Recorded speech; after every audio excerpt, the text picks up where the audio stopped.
السلام عليكم ورحمة الله وبركاته. هنعمل بقى كده ان شاء الله. بصوا طريقة الملوخية الناشفة.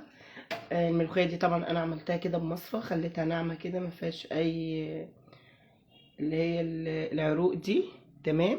وغليت الشوربة وحطيت معلقة توم مطحونة، وهبدأ انزل او مضروبة، وهبدأ انزل كده بالملوخية اول ما الشوربة تغلي. خضرة ايه بس. ايه يا حبايب قلبي، عملتها كده بالمنظر ده، ما اعملهاش تقيله، تبقى بالمنظر الحلو ده. وهنا بقى عملنا التوم بالكزبره، حطيت معلقتين سمنه بلدي كده، هنحمرهم مع بعض. ايه يا حبايب قلبي، بصوا حمرناها كده بالجمال ده، وهنبدا نقول بسم الله. ايه رايكم في الجمال ده؟ يلا يا رب كده الملوخيه بتاعتي تعجبكم في رعايه الله وحفظه.